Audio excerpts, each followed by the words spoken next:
Appalachian Air Force, retired Chief Master Sergeant Walt Carrier III. He's a 1979 graduate of Mason County Central High School, and he served this nation for 26 years, established himself as the highest ranking possible as enlisted man in the United States Air Force. Entering the Air Force in 1980 as a radio communications analysis team, he's had 10 assignments and 1 deployment focusing on intelligence and tactical support to the Air Force and joint warfighters. Chief Carrier has served in Japan, Korea, Afghanistan, and throughout the United States. His awards and decorations are too numerous to mention, but you can see them on the back of our program. He is not here today to talk about himself, I know that, but only to speak to those core values that helped shape his successful military career. We display our pride here daily at Mason County Central Middle School, and it's with that same pride I'd like to introduce to you my fellow classmate and friend, Chief Master Sergeant Walt Carrier III.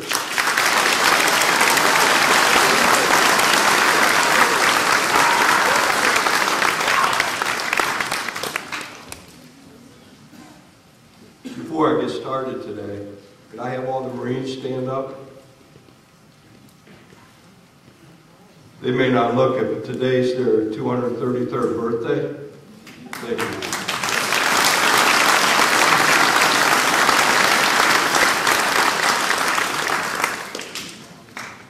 Stealing a thought from a good friend of mine, Chief Vasquez. Each morning we wake up and we choose to start the morning one of 2 ways. You know that period of time in the morning before your first cup of coffee or energy drink? We can start it off with, good God, it's morning. Or maybe a more positive approach. Good morning, God. The way we start each morning pretty much sums up the direction our day will take. So how is your day going? Good morning. And a special thanks to my brothers and sisters in arms, Gold Star mothers, Mason County Central Middle School faculty, and most of all, you students, for joining me in commemorating this 90th anniversary of Armistice Day, or as we know it today, Veterans Day. I am Chief Master Sergeant Walt Carrier, and as Bill said, a graduate of MCC Class of 79, with 26 years as an Air Force veteran. As we commemorate Veterans Day, I think it's important for a moment to define what a veteran is. As you students look across the seats in front of you, your first thought is probably, oh, it's the old dudes. Though that may be true, a veteran is much more than that. Each of us made a commitment to our country and to you, its citizens, to defend our country's freedoms and values, and if necessary, to put our lives on the line. It is these freedoms and values that make this the greatest nation on earth. As I mentioned earlier, I went to school here at MCC. I wasn't the smartest, I wasn't the most talented, I wasn't the most athletic, or even the best looking, as I'm sure Bill and Christy Christmas, a couple of my classmates, can attest to. When I graduated with my 3.02 GPA, see, my dad made me promise to maintain a 3.0 so I could skip the first day of duck season and hunt with them. I was nothing more than the average kid with an idea of somehow I would make it in life, even though I had no desire to go to college and had no real career lead. My main accomplishments in life had been 2 varsity letters each in cross country and track, and my Eagle Scout. Next year, I spent moving from job to job to job and finally the unemployment line, still with no idea where I would be heading.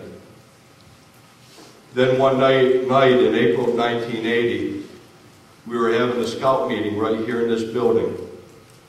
And Mr. Faulkner, my 7th grade science teacher and also my scoutmaster, sat down and talked with Tom Cook and I about the military. Sounded pretty good. The very next morning, I picked up Tom and we headed off to the recruiters.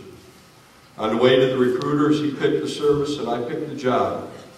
And 90 days later, we were in basic training down in San Antonio, Texas.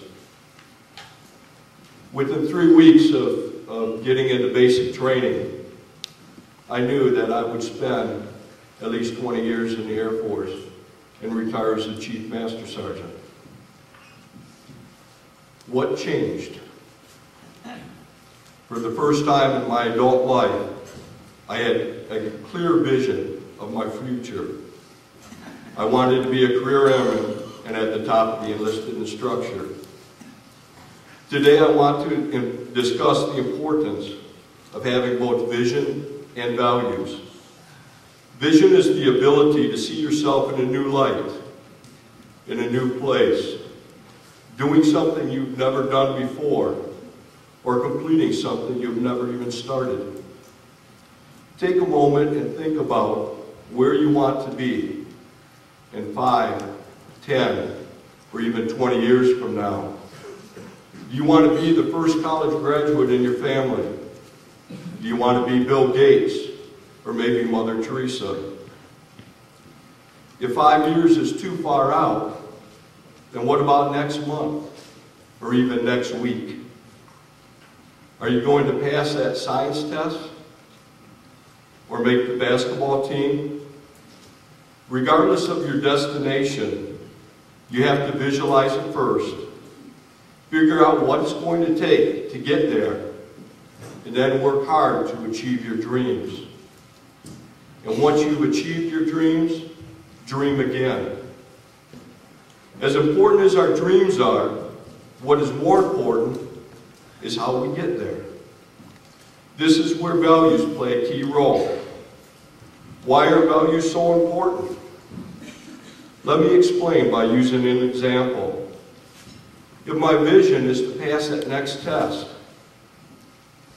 and one of my personal values is integrity, then I'm going to study hard, work hard, and pass that test.